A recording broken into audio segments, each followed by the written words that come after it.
اللہ رب العزت نے اپنی قدرت اور اپنی حکیمانہ نظام سے یہ طے کر رکھا ہے کہ زمین پہ چلنے والی ہر مخلوق کی روزی اس کے ذمے ہے۔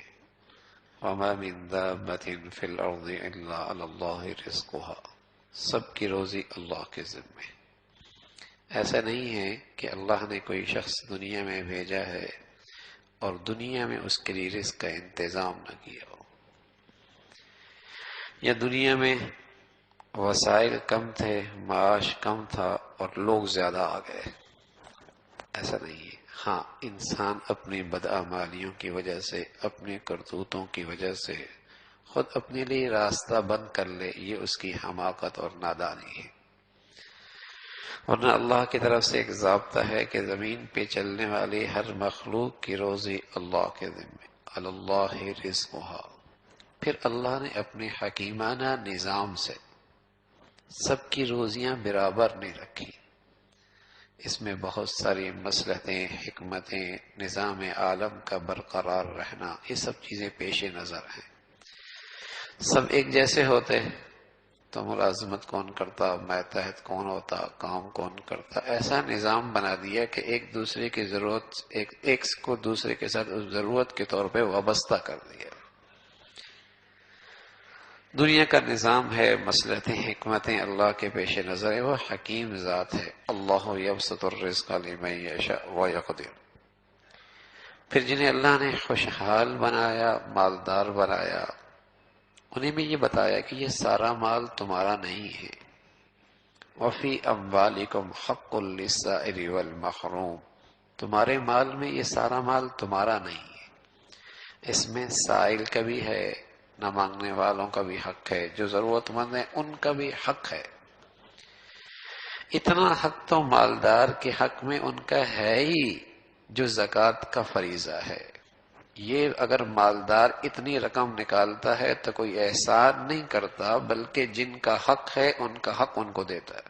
یہ کوئی احسان نہیں ہے، یہ اس کا ہے ہی نہیں۔ اللہ کے نظام ہے کہ اس کسی کے ہاتھ میں دے دیا، لیکن یہ حق انہی کا ہے۔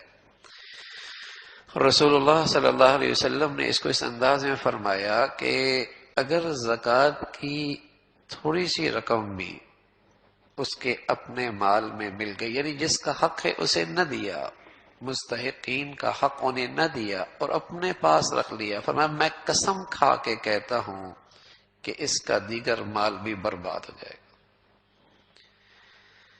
علماء نے، محدثین نے اس کے دونوں مطلب لکھے کہ زکوٰۃ دینے والے نے زکوٰۃ پوری نہیں نکالی، یعنی جن کا حق تھا وہ حق مار لیا، اور دوسری صورت یہ ہے کہ ایک آدمی زکوٰۃ کا مستحق نہیں ہے اور زکوٰۃ لے رہا ہے، اس نے بھی کسی غریب کا حق مارا ہے، اس نے بھی کسی غریب کا حق مارا ہے، اس کا بھی مال برباد ہو جائے گا۔ تو فی اموالہم حق للسائل والمحروم، یہ اللہ نے نظام بنایا ہے۔ پھر اللہ ہر شخص کو آسمان سے تو رزق نہیں پھینکتا نا، دنیا کو دارالاسباب بنایا ہے، ان اسباب کے راستوں سے اسے دیتا ہے۔ اللہ کے نبی صلی اللہ علیہ وسلم فرمانا کہ دنیا میں کچھ لوگ اللہ کے مخزن ہوتے ہیں، جہاں اللہ اپنا خزانہ جمع کرتا رہتا ہے، مخزن، اور پھر اس کے ذریعے تقسیم کرتا رہتا ہے تو وہ اللہ کا خزانہ، اس کو اللہ نے خزانہ بنا دیا، اپنا خزانہ اسے رکھ دیا اور اسے تقسیم پہ لگا دیا۔ جب تک یہ تقسیم کرنے سے نہیں اکتاتا یہ سعادت اسے ملتے رہتی ہے، اور جب یہ اکتانے لگتا ہے اللہ یہ مخزن کسی اور کو بنا دیتا ہے تو اللہ کا، یہ تو ہے تو اللہ کا، اس کے کرم ہے کہ کسی کو یہ توفیق نصیب فرما دے۔ تو اس طریقے سے اللہ رب العزت نے اس کائنات کا ایک نظام بنایا ہے، اور تقسیم اسلام کی ایک بہت بڑی خصوصیت ہے کہ اس کا مالی نظام جمع کرنے پر نہیں ہے، تقسیم کرنے پر ہے۔